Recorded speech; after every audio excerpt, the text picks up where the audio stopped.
First of all, good evening, everybody, and thank you for joining us. And thank you to our panel of experts. Here, I'll add one more person real quick.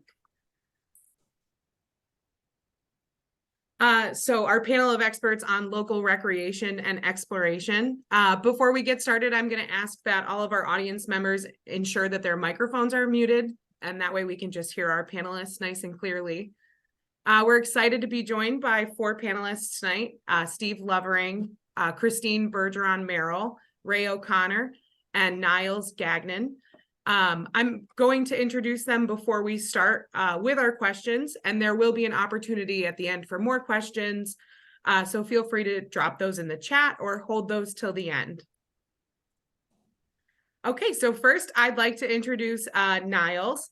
Niles has lived in Glens Falls, the Glens Falls region, for 34 years. He's been part of the outdoor recreation industry for 17 years.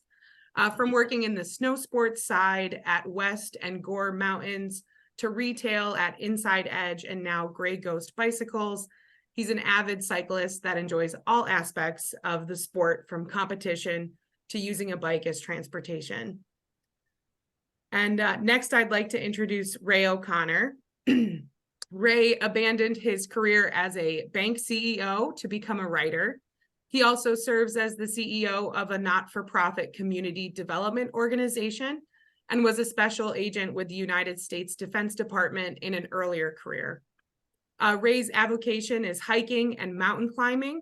He's made more than 500 mountain ascents and hiked 5,000 miles of trail.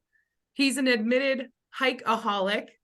The Adirondack 46 high peaks in summer and winter, the Northeast 115, New England 100 highest, Lake George 12 stirs, Adirondack K9ers, Tupper Lake Triad, Adirondack Fire Towers, Catskill 3500, Adirondack 29ers, Lake Placid 9ers, and the Saranac Lake Sixers are among the mountain challenges that he's completed.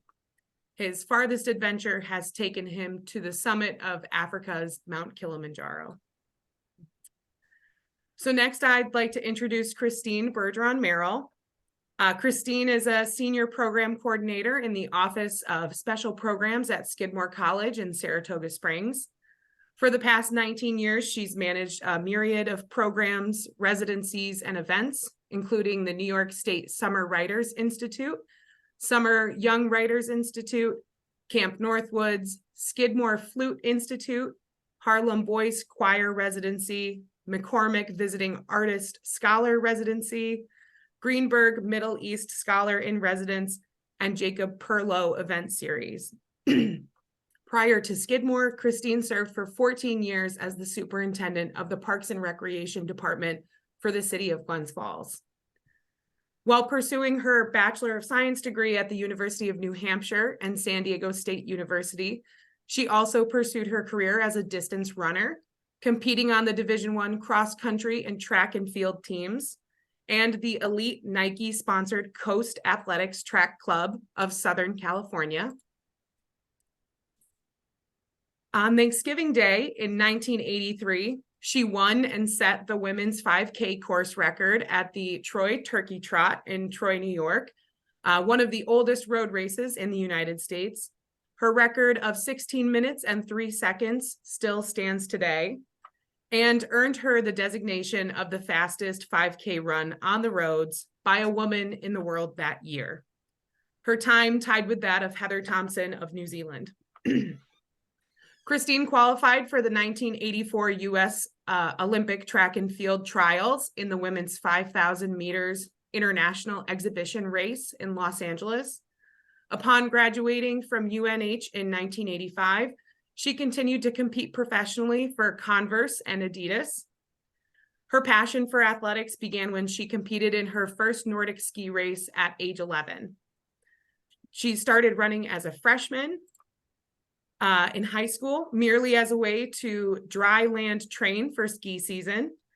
Chris was scouted by U.S. ski team coach Marty Hall when she was a junior in high school, which resulted in a private training session with Coach Hall and an invitation to the U.S. Olympic Development Training Camp, hosted by Hall and members of the men's and women's U.S. Nordic ski teams.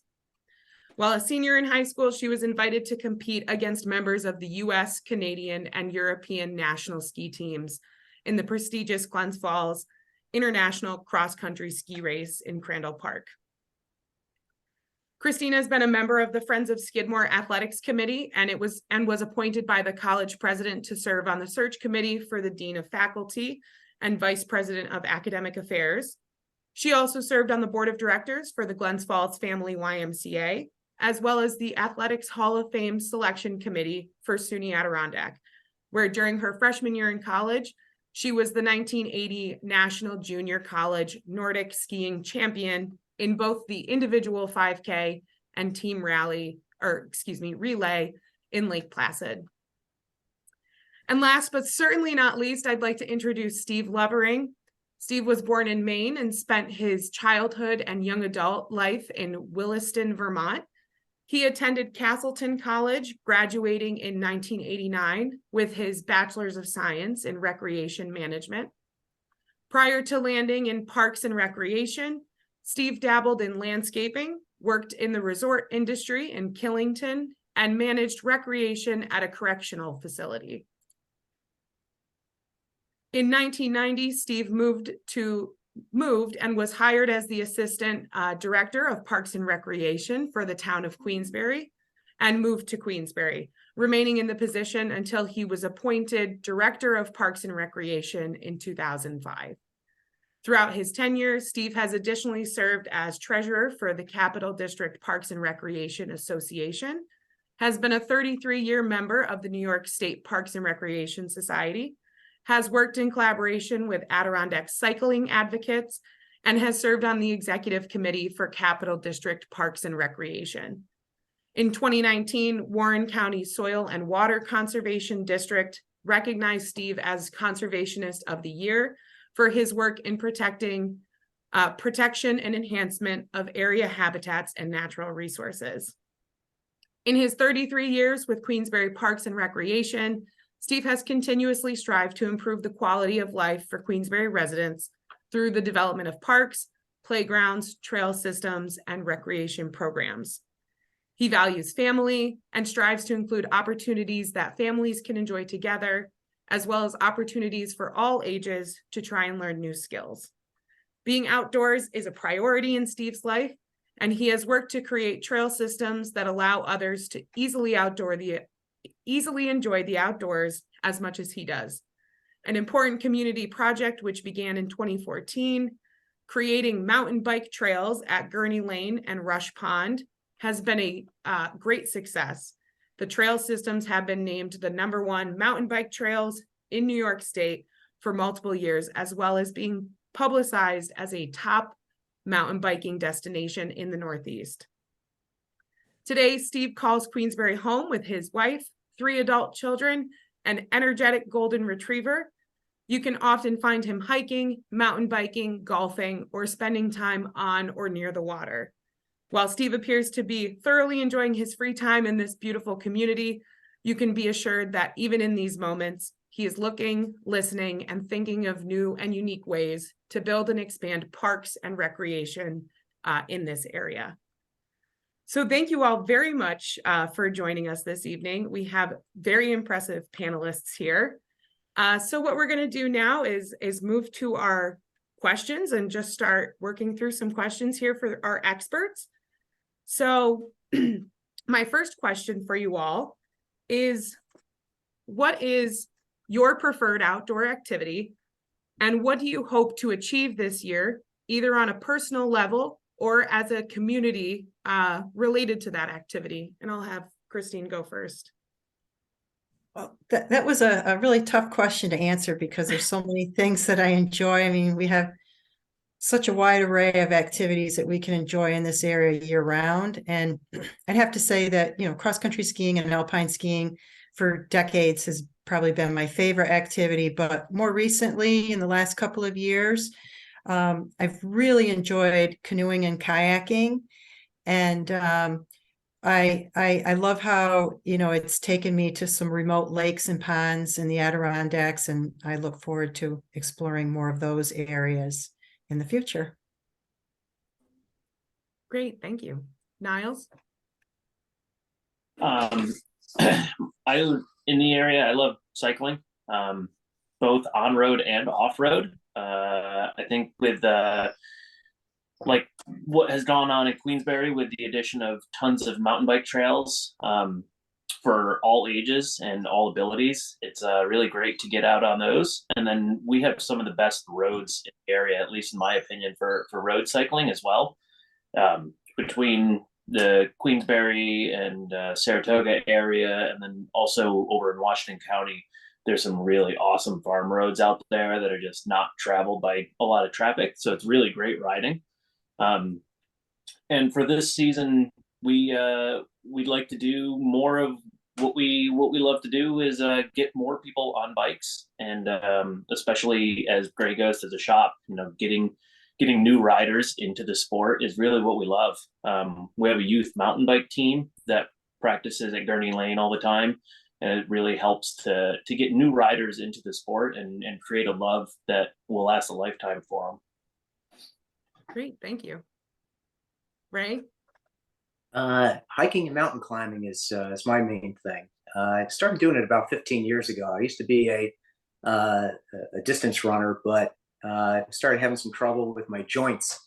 And one particular orthopedic surgeon asked me if I was very fond of my original body parts. And he said, if you keep running like you're running, you're going to be replacing some of those in your knees and your hips. But I found I can go hiking all day long and go a long ways, and it being on those softer surfaces really helps. This is really an ideal area. Whether you want to get out close to home on some of our local preserves and trails, or you decide you want to venture up into the Adirondacks, down to the Catskills, everything's within a reasonable distance. And there are things that you can do with with the family. I take my grandkids out with some frequency, and there's no shortage of different types of opportunities to get on a trail or up on a peak somewhere. Thank you. Steve? Yes, so I would say my preferred outdoor activities would range between hiking, mountain biking, and doing anything on the water, boating or kayaking. As Christine had said, exploring some of the small lakes and rivers and ponds up in the Adirondacks is a really cool way to explore and to kind of be out in nature. So that's probably the top of my list. What I would like to achieve personally or professionally for the year, for me, it's always trying to expand the opportunities for the community, whether it be in the mountain biking or just improving our parks so that people have a place to go to do what they love. Being outside is really important to me. So that's an area that we try to focus on quite a bit in Queensbury, is improving our outdoor opportunities. It seems like there's a lot of overlap between all of your interests, even if the sport or activity itself is so different. So for you, what has been one of the most unexpected positive outcomes related, to this sport or activity that you love? We'll have Christine go first again. Well, my fiance is a professional wildlife and sports photographer and a biologist, and also a paddler. And so I've been able to combine my love for paddling and being on the water with his outdoor adventures and photography. And it's taken us to some remote areas in the Adirondacks where we've, gotten on the water at the crack of dawn in search of loons and moose and other creatures that we've gotten some great photos of. So that's been a new twist to my paddling adventures. Very nice. And you've seen a moose? Yes. I'm not going to tell you where, though. Niles, same question for you.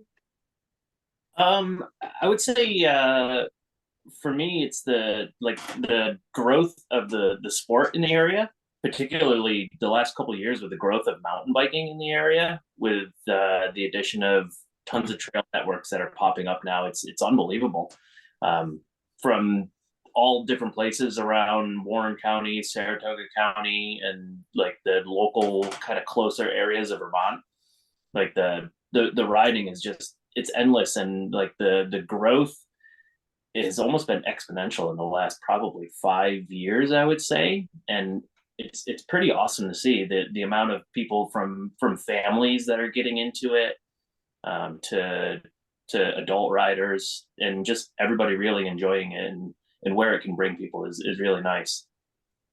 We'll go a little off book here. Do you think the pandemic played a role in an increase in people wanting to get outside and start cycling?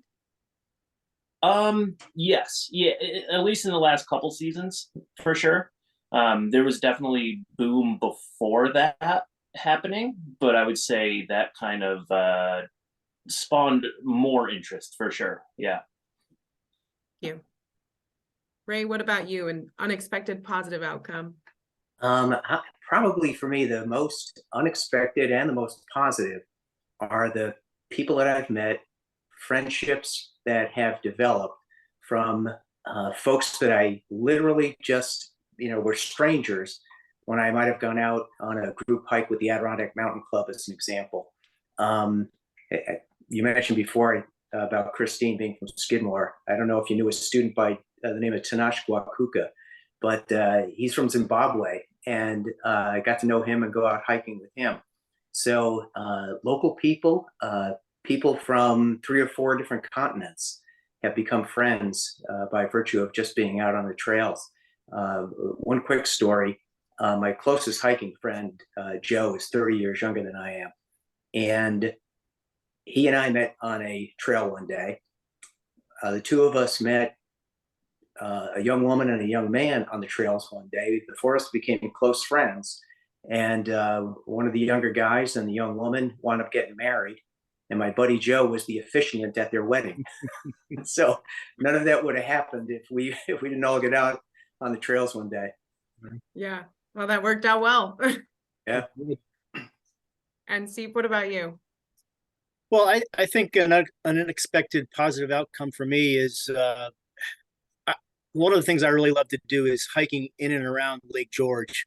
I don't do a lot of long hikes like Ray. I couldn't keep up with him, but I do like the payoff at the end. You spend some time in the woods, and then when you get to the top, you want to have a nice view to look at. So I choose a lot of hikes around Lake George, and I think an outcome of that was just trying to learn more about the history, not only of the battles and that kind of history, but the history of the lake itself, the natural history. So it's really kind of spurned a lot of interest in learning more about the lake, and so that's something that's been really important to me. Yeah, that is an outcome that I wouldn't have expected, and that's really cool. So our next question, can you discuss a time when an outdoor activity, sport, or particular event didn't go the way that you had expected or planned, and maybe something that you learned from that experience? And I'll have Christine. My go turn. first. Yes. Okay. This going way back to the early 80s when I was doing all that distance running, and I was training for the Olympic trials, and I moved out to LA and took a year off from college to do this. And a year into the track season, I ended up fracturing my foot, stress fracturing my foot. So I had to train in a swimming pool for 6 weeks, and I wasn't comfortable putting my face in the water and, swimming with, the front crawl with my face in the water. So a lifeguard helped me to perfect my strokes, and I learned a whole new skill as a result. And I became very, very comfortable as a long distance swimmer. And then I got back into my running, and then fast forward 40 years later, I wasn't really swimming any long distance anymore, but I had a friend invite me to join a women's swimming group on Glen Lake called the Glen Lake Ladies, also known as the Glen Lake Swim Club.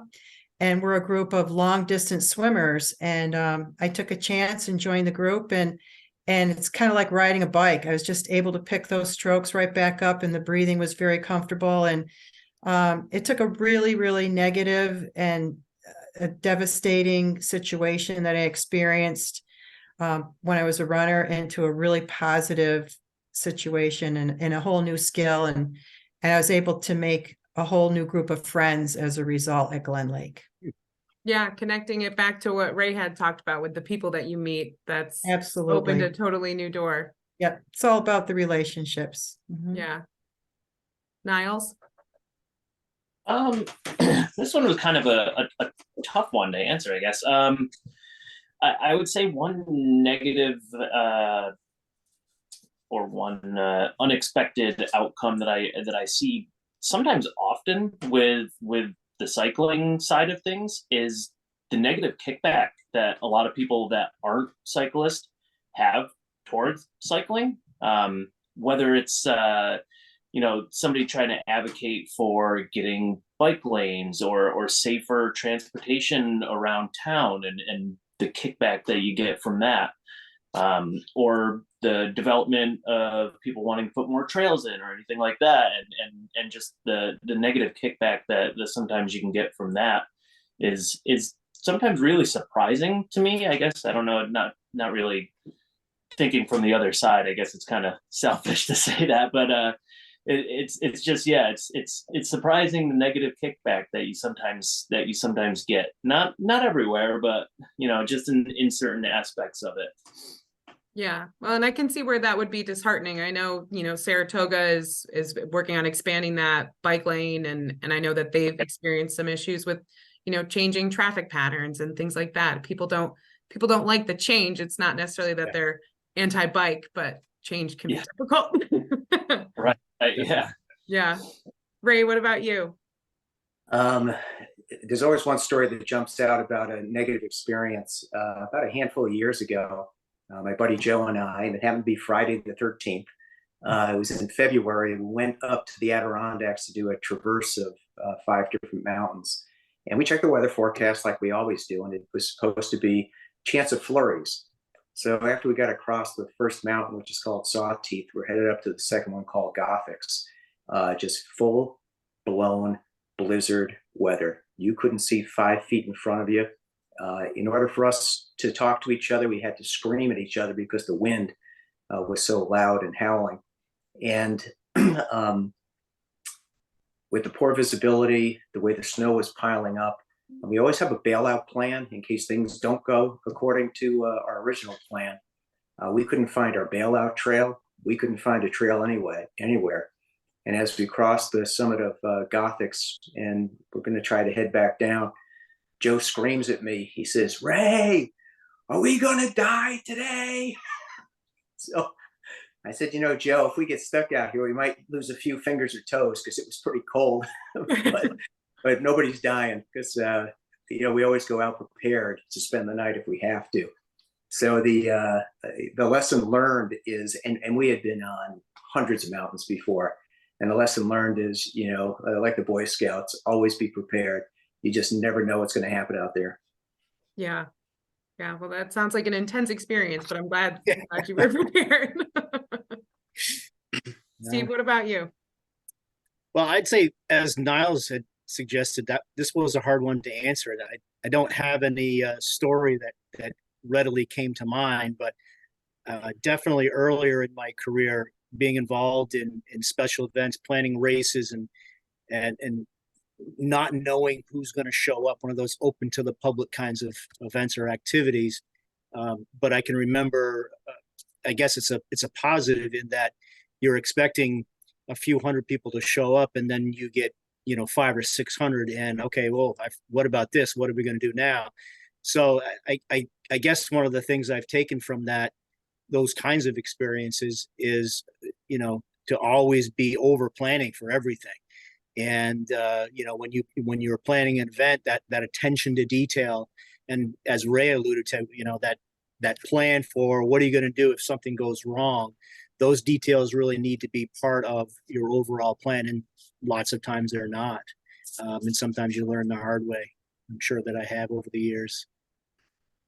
Yeah, and I think, even as experienced as you all are in your various fields, this is such good advice for beginners too. If people are setting out on, wanting to hike some larger mountains and maybe going more prepared than they think they need to be in order to be better off from a safety standpoint. So It's good advice.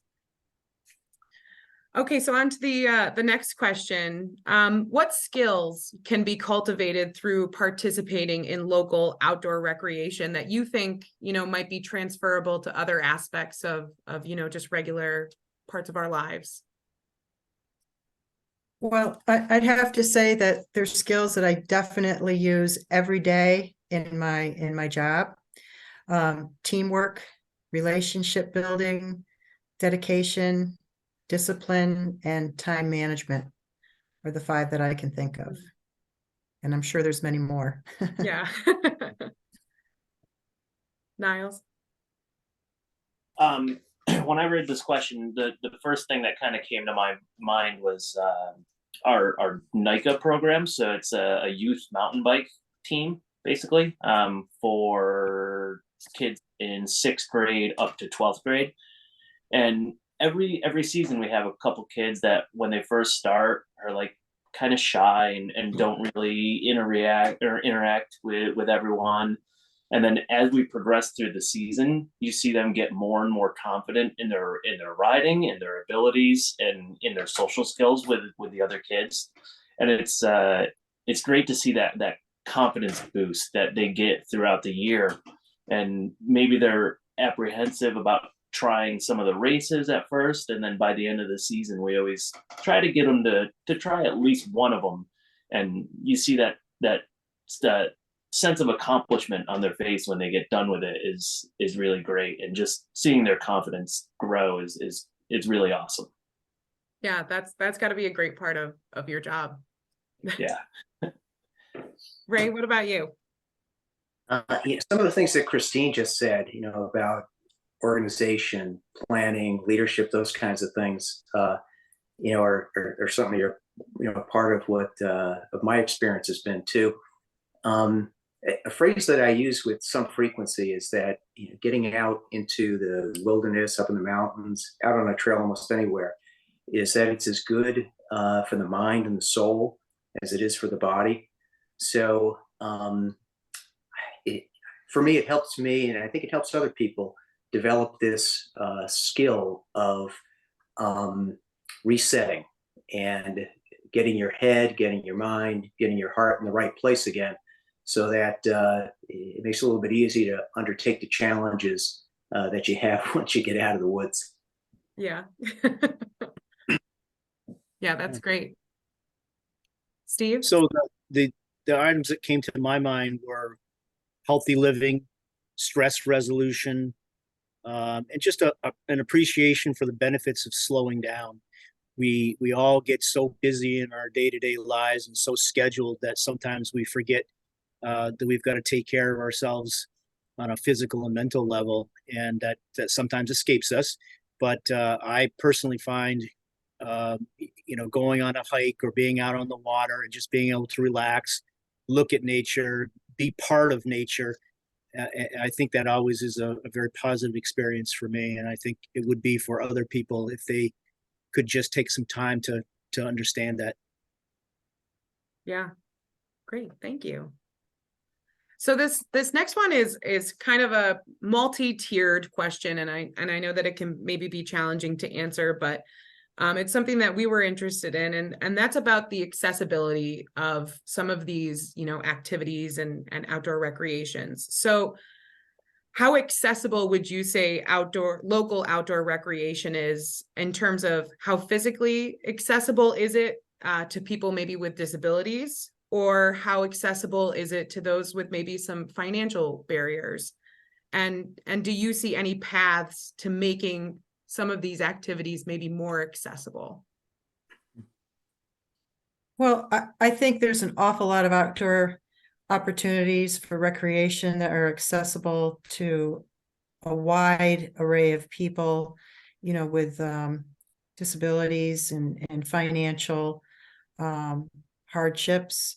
For example, I just think of Coles Woods, for example. I mean, it amazes me that for decades they've provided lighted and snow groomed cross-country ski trails at no charge. And it's almost virtually, well, I should say all the snow grooming is completely maintained by volunteers.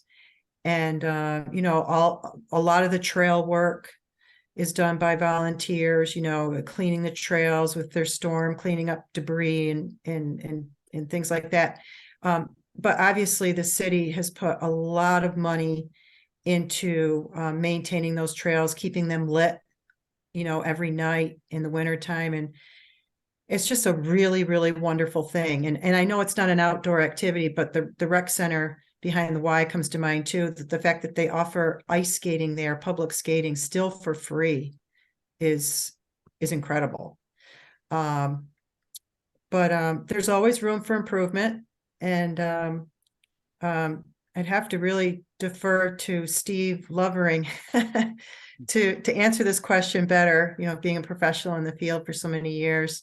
But I have to give him a lot of credit for all the trails that he's developed throughout Queensbury that are so accessible, so many of them wheelchair accessible. It's really a wonderful thing. Yeah, and you actually highlighted something that I was unaware of, which was that ice rink has, free open skating. I know. I almost hate to say it. Yeah. Of course, then you have to buy the skates or rent the skates, and that can be difficult for people. But yeah, there's a lot of free opportunities in the area. Yeah. Niles, what about you? Yeah. This one is I can't say from personal experiences, but we do have at the shop, actually, we have a couple customers that do have some handicaps, and they have different types of bikes that they ride, whether it's a recumbent for more stability or something like that, or we have one that has a four-wheeled recumbent mountain bike that he uses to ride the trails with, which is pretty awesome. I love servicing it because then we get to ride it around. But the accessibility of the trails I think is great, especially with Rush Pond and the new one that cuts through Potterwoods there. Yes, sorry. The parking lots are easy to get to. They're big, they're open. The trail itself is a pretty wide, easy trail to ride down if you're looking to get out in that sense. And then also the single track that's in there for mountain biking is easy to get to. All of the bike paths that we have around, especially with the addition of the Empire Trail now that runs from basically Fort Anne down to Fort Edward, is unbelievably awesome. The parking, once again, is easily accessible. The trail itself is sheltered, so you don't have to worry about traffic. You just have to cross a couple streets, but you're not on the road really at all. It's nice and flat. It's open. It's great views through there too. If you haven't ridden on it or walked it, it's really nice. And then as far as the financial side of things, cycling can be an expensive sport for sure. But there's definitely ways that you can get into it for less. And there's definitely some programs where if you don't have the means, you can find a bike. You don't need a fancy bike to get around. You can have a basic one. But there's programs in Saratoga, I know of the Shredders. Shredders for the kids, and then Bike-A-Toga, is ones for adult bikes, or they probably have kids bikes and everything too, but basically it's like a workshop sort of thing, so you can go in, service a bike, and then get it ready for yourself and take it home and use it as needed. And then in Glens Falls, I know Freedom Machines provides bikes for recovering addicts and things like that, so there's definitely means of getting people out there, whether it's providing a bike for transportation or for recreation. So yeah, that's great. Those are programs I wasn't aware of, so I'm glad to hear that those exist. Ray, what about you?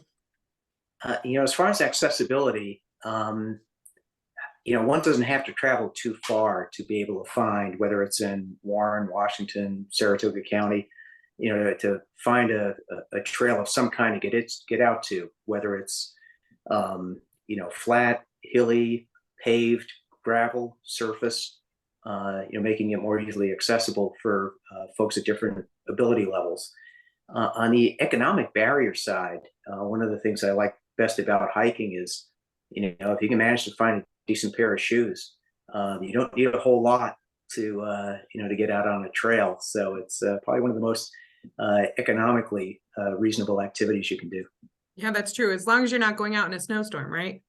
Exactly. And Steve, what about you? Well, as my point of view probably is the same as everybody else's. I think outdoor recreation in our community is very accessible. As some of the other panelists have alluded to, you you don't need to have a lot of equipment in order to find a park or some green space.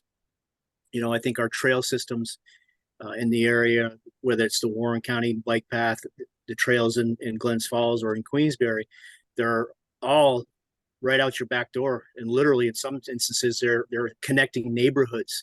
They're used as transportation routes for kids visiting each other in other neighborhoods. They don't have to go on roads in some instances. So I think it's very accessible. It's a matter of recognizing that, and recognizing that you don't have to have a fancy bike or a lot of equipment to be an outdoor recreationist. Can it be improved? I always think it can be improved on some level. And I think that we have to look at recreation and outdoor recreation not as a traditional organized kind of sport activity. It needs to be something that an individual can do to get to facilities. In Queensbury, all of our parks are open. There's softball fields, there's pickleball courts, there's every kind of sport that you can imagine that for teams or for individuals. And for the most part, they're all free to participate with little to no needed equipment. One of the things I want to mention specifically for Queensbury is Gurney Lane. We just installed a couple of years ago a trail called You Are Nature, and the idea behind this, it's about a mile loop, maybe a little less than that, but the whole point of it was to get off social media, leave your phone behind, be part of nature. So there's educational stations that you go to. It has an activity, it has a history note.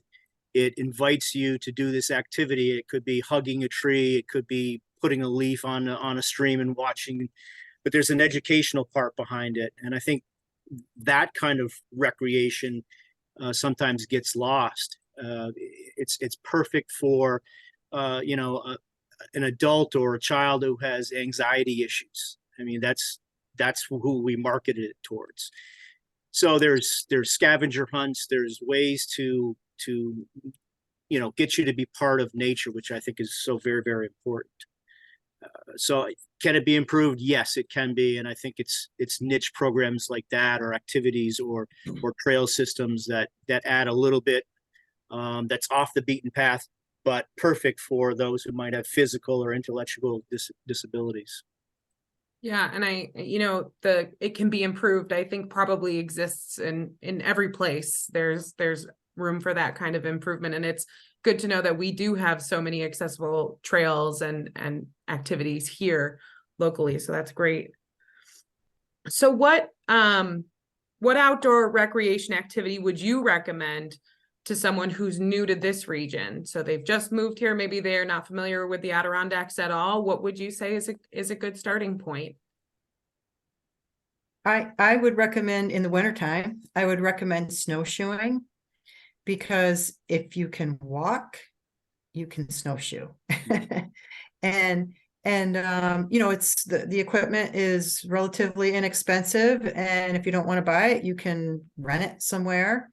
So I think it's just a really nice way for somebody to, it's something that you can do at your own skill level, unlike alpine skiing. You can just go snowshoe out your back door, through a field or through a meadow, or you can snowshoe up a mountain if you're in better physical condition.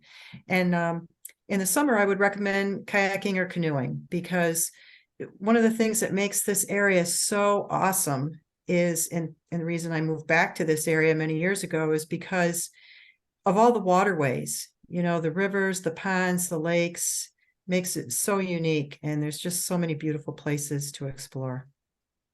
Yeah, thank you. Niles?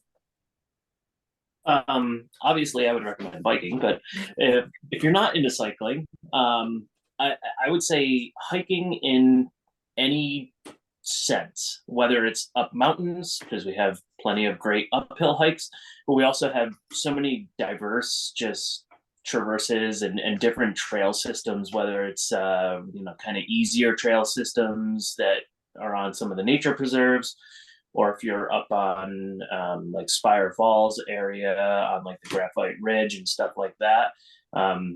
The geology in there is really awesome to explore. There's so many great like little ledges and little waterfalls and everything to just explore, that it's really diverse around here. And it's easy to get to, and it's not far from home no matter where you're going. So Yeah, absolutely. Right. There's a number of centers where you can get a lot of these activities in at the same time. I live a stone's throw from Moreau Lake State Park, and pretty small lake that you can paddle on, trails that are relatively flat and easy. But if you want to take on something more challenging, you can go up into the Palmertown Range from Moreau Lake State Park. There's a little nature museum there. So there's an educational component to it. And you can go camping. They have a few cabins there that you can rent if you want to stay overnight. and everything is reasonably priced. So it's not a barrier for most families. Mm-hmm. Yeah, Steve. So I would say my suggestion would center around exploring Lake George. And I think that can be done both in a physical way and an intellectual way. So I would suggest some easy hikes that has a nice payoff view. The other thing that I would think would be interesting for someone who just moved to the area would be to take one of the boat tours, whether it be on one of the big boats or on a more of a smaller, where some of the professionals in the area do smaller boat tours. But that's what I would suggest to get to know the beauty around us. I think you all kind of touched on something without saying it, which is, the pace that you can take with these outdoor activities and to just enjoy it and to relax and to take it at the pace that works for you. And I think a lot of people get intimidated by outdoor recreation activities, especially hiking mountains or cycling long distance or running. And I think that they see that as jumping into the deep end, but each of you just described it as you can take it at whatever pace you want, essentially. And I think that's such an important thing to continue to make sure people realize. So I'm going to skip around just a little bit here. So what do you think are some of the advantages or disadvantages to doing independent outdoor activities versus like formal classes or doing it with a group? I'll have Christine answer first. Okay. Well, I think the advantage of the independent activity is that, again, you can do it at your own pace and your own skill level, and you can do it when it's convenient to you, to your schedule. I think the disadvantage is that it can get lonely if you do it too much by yourself. It's always fun to enjoy. I think it's as nice as it can be to do things solo and just kind of get out there and clear your head, maybe after a hard day at work, or if you're stressed out about something. I think that it's really, really nice to share those experiences with other people. Yeah. Niles? Yeah, I would absolutely agree with that. For me, the tranquility of just being alone on my bike is very nice. I can just think, I clear my head. It just like you said, it's a nice calming thing after a hard day at work or something like that. But then, yeah, you miss the social aspect of it. it's always fun to go for a mountain bike ride with a group of friends, and then sit and have some beers in the parking lot after, and just share stories of the day and how everything went. And then the other thing too, with cycling with other people or doing any sort of activity with other people, is if you're doing it with someone better than you can learn things and improve upon your own skills by following their skills, or vice versa. You can put your skills off on somebody else if they're not as good as you. So that teaching aspect is really fun in the group setting. I really enjoy that part of it. Yeah, and that's great that it can lead to continued improvement in different ways. Right. Right. Just to piggyback on what Niles was just saying about, either classes or doing things in a group, you can learn a lot, from being around other people who, share the same sort of experiences that you do, or maybe more experienced than you are. On the independent side, my house happens to back up to the Wilton Wildlife Preserve. And so at least a couple of mornings a week, I'll get up, real early in the morning when I know nobody's going to be out on the trail. And it's just me and the critters. And, for a short period of time, knocking off a few miles, I like that. But for a longer day, more challenging trip, I'd much rather be in the company of other people. I find that more enjoyable. Yeah, definitely.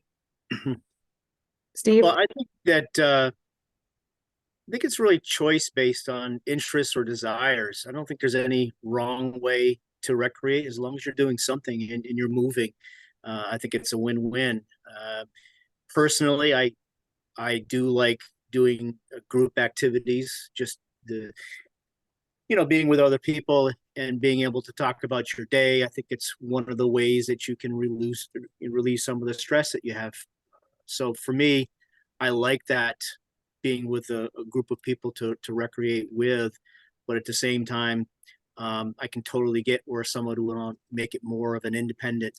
I think if you're getting a little bit of both, that's the perfect world. Yeah, and this is, not a question that I had sent you guys, but something I've been thinking of as you've been talking. For some of these activities, is safety a concern if you're doing it independently at all? And maybe what's one way to combat that so that you can continue to recreate independently if you'd like? Yeah, I think it depends on the activity. We've all been out, hiking and been out in the wilderness. And I think the ways that you combat the safety on that is, filing a plan, letting people know where you are. But at the same time, sometimes that's not possible. Things happen while you're out there. So it's planning, as Ray had mentioned a number of times, having a good plan. Mm-hmm. Yeah, the first thing that came to mind for me is what Steve just said about whether you're going by yourself, going with a friend or two. Let somebody at home know where you're going, Mm-hmm. the route you're taking, and the approximate time that you'll be back in contact. And that way, if you don't show up, or if it's a lot later than you anticipated getting out, somebody at home can call the Rangers to come out and fetch you if they have to. Mm-hmm. I think that's really good advice, Ray. I mean, I know, speaking from a woman's perspective too, going out for a long walk by myself in the woods, or, even in Coles Woods, it's always good to let people know where you're going to be. And I enjoy road biking too, but now with so many people texting when they drive, it's Scary. it's a little unnerving, I that's one activity that I definitely like to do with at least another person, if not a group, so that the drivers can really see you. I'm a little more fearful going out by myself, because I was almost hit once, and it's a little scary out there. Yeah. Yep, it definitely is. Yeah, oddly enough, I always have this conversation with people at the shop is what do they find more dangerous, mountain biking or road biking, right? And everyone always thinks that mountain biking is super dangerous, but trees don't move, right? Like the tree's always there. The rock is normally always in the same place, and all you have to do is try to avoid it in the trail. But when you're out on the road, I mean, you're really putting your life in other motorists' hands every time you're out there. And it's a risk that I accept, and a lot of people don't like to accept it, and it's completely understandable because it's very scary. I mean, basically every time I'm out there, there's always at least one or two cars that pass you too close, or pass you and then cut in front of you to turn really quick, and they don't really realize how quick you're actually moving on a bicycle, or they don't care. So it can be scary out there, but yeah, letting people know where you're going for sure is good, and having that backup plan of what does happen if something happens.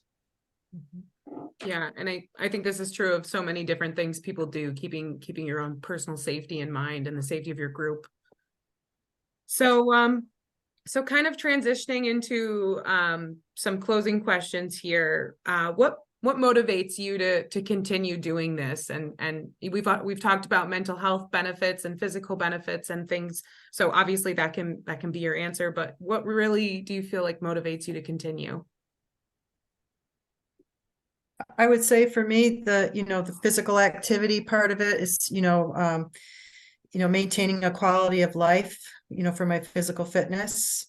I have aches and pains now that I never imagined I would ever have. So I think, it's important to keep moving, or things just get frozen. And I also, love, being out there with my friends, but I also have really enjoyed the opportunity to make new friends. And yeah, that's what I would say. Great, thank you. Niles? Yeah, I basically the same, right? Like I think it's kind of what all of us are going to say. The answers are going to be pretty similar. The quality of life for sure, keeping your body active and staying that way and keeping moving. But for me, cycling too is it's just freeing, right? Like it takes you back to being a kid every time you get on your bike. There's just something about the bicycle it's simple. It's you and that simple machine, and you can do whatever you want with it. You can go wherever you want.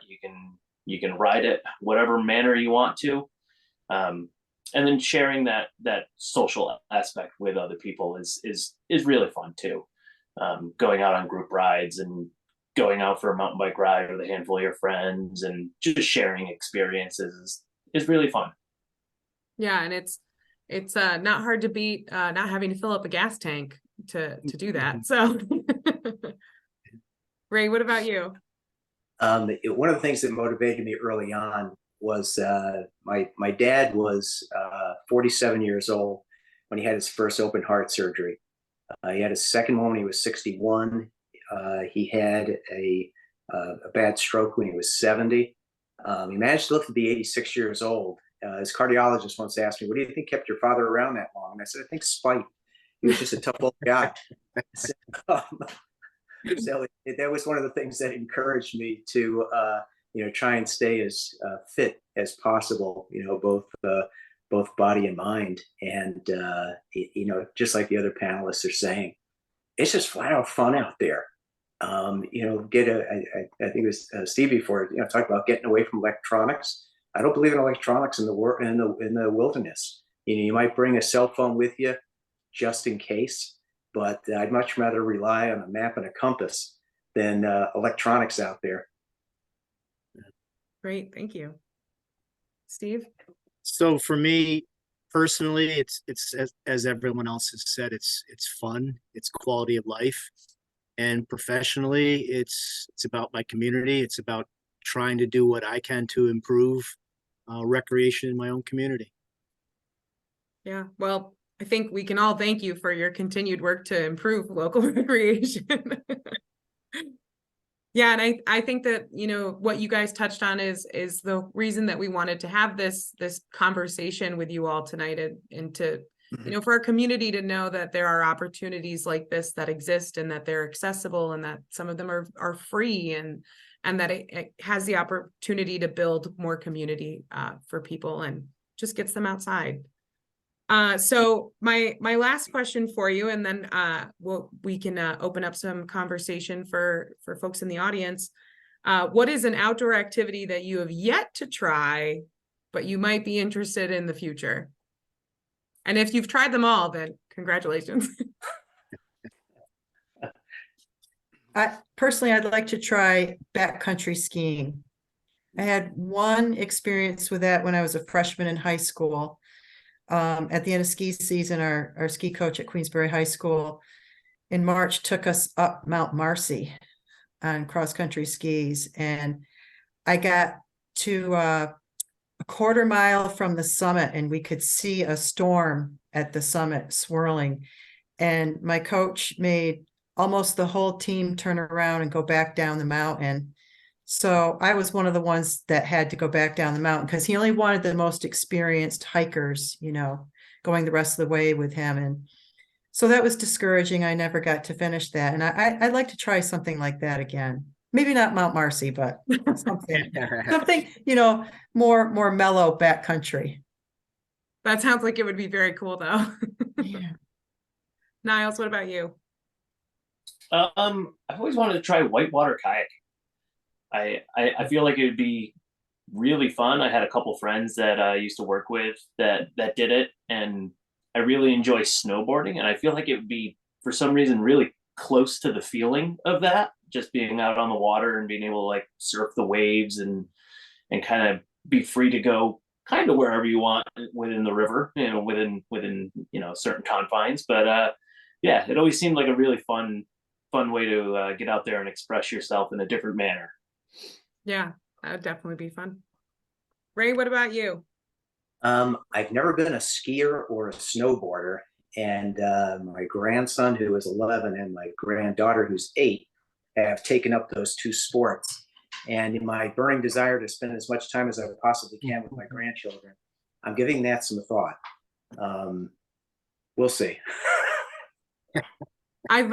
Christine can correct me if I'm wrong. I've heard skiing is easier to learn than snowboarding.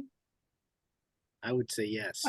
Yeah, I've heard that when you fall snowboarding, it's like you rock the mountain because both of your feet are attached. And the snowboard, I guess the snowboard doesn't release, right? When you Nope. fall? Yeah, so yeah. Yeah, I would agree. Yeah. But ski- easier to learn curve with the skis, and yeah. Snowboarders are cooler though, and that's important. Absolutely.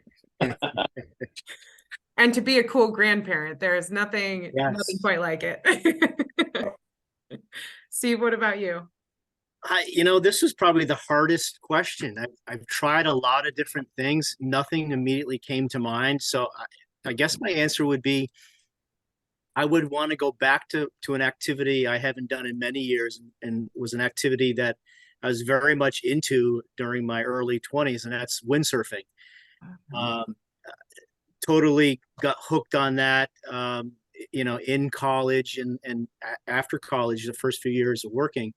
And I tell you what, there's no better feeling than being out on a sailboard by yourself on a lake with the wind going. And to me, that's like the best feeling. I haven't found anything that's quite comes close, but I haven't done it in 25 years. Yeah. You know, it's interesting. We didn't have more water sports, you know, in mind tonight, like paddleboarding and windsurfing or things like that. But those are all, you know, more great activities for people to get out and do. So thank you all for answering my set of questions here. Yes, a virtual round of applause. Thank you so much. I do know there is a question in the chat here for Christine, and it is about that swimming group that you're a part of. Is it still active? It is still active. Great. Yeah, but I don't think they're really expanding it because the parking is a problem. They meet at somebody's home where that person has access to the lake and they don't want to upset the neighbors by having, too many more cars in the neighborhood. That makes sense. Yeah. Does anybody else have a question? Feel free to unmute if that's easier, or put it in the chat and I can read it off. Can I mention one thing while you're waiting for a question? Sure. And I was surprised I didn't mention this earlier, is volunteering to work with, recreational groups, conservation groups, whether it's, I'm active with Saratoga Plan here in Saratoga County, but the Adirondack Mountain Club and lots of others can always use some additional hands, whether it's, organizationally with finances, helping to build trails, grant writing and those kinds of things. Every organization will welcome volunteers. Yeah, that's a great plug. And I would also, kind of in alignment with that, say, I'm not sure if plogging is the correct terminology, but if you're out, recreating, picking up garbage that you see along the trails is always something that is free and simple to do. It's something I try to be mindful of. So, and that's just another way to keep the space clean and usable for everyone. Agreed. So I'm not seeing any other questions. So that must mean everybody got the answers they were seeking from this. So I just want to, hold on. We do have one more. A question for Steve. Is there anything Glens Falls residents should do to encourage further development of recreational activities near and on Glens Falls land in Queensbury? So is this from a Glens Falls resident? I would imagine, yes. Okay. So my answer to that would be to encourage city council, the mayor, to support the expansion of outdoor recreation trail systems, transportation routes that can connect Queensbury and Glens Falls. We had a joint project with the city of Glens Falls when we put in the Halfway Brook Trail, and that's gotten a lot of use. It's a fabulous little transportation route, and then there's a desire, at least on Queensbury's side of things, to expand that down Peggy Ann and what's right after Peggy Ann turns into Dixon Road? Just before the mill there, along the reservoir. But there's an idea to expand that trail all the way down to essentially to Coles Woods. That's the end game and the end goal, so that we can connect the city of Glens Falls and all of the trails in Queensbury. If that were possible, you'd be able to connect Coles Woods all the way up to Gurney Lane and actually to the basin at Lake George with existing trails. And that would be a super awesome thing. Yeah, that would be great. I have a question for Steve. It's my understanding there had been some talk over the years about making some passive recreation available around Butler Pond. I mean, I know people use it regularly anyway, but technically, I guess you're not supposed to be on that land. Correct. Is there any thoughts about that? I have a lot of positive thoughts about, what could be done. I think that upper watershed property is a gold mine. It's I wish it was able to be shared with everybody in the community. The possibilities are just endless for outdoor recreation and passive use. But Butler Pond is just tremendous. It's one of the most beautiful walks you can do in the fall. But yeah, I think getting that opened up to the public, if we could ever figure out how to do that, and to safely do it with the city, would be just amazing. Mm-hmm. There's nothing in the works that I'm aware of other than just wishful. Okay. Well, hopefully we'll be able to see that come to pass. Yeah, I would hope. Right. If there aren't any other questions, then I would just like to thank you all again for doing this. I feel like it was a great conversation, and I know that I learned a little bit more about the opportunities that we have here locally. So thank you so much. Thank Thank you you. for having me. Yes, a round of Pleasure. applause. Thank you for hosting. Of course, the Chapman has lots of upcoming programs, so feel free to check out our website. We are celebrating Arbor Day. So if you want to get out to Crandall Park for the afternoon next Friday, we're going to do a park-wide scavenger hunt. It's free, Nice. it's open to all ages. We just want to get people outside. So look Nice. out for our next program. Awesome. Right. Thank you, Thank you. everybody. Thank you very Thank much. you. Really great. Thank you. Bye, so much. everybody. Bye. Thank you. Bye. Bye.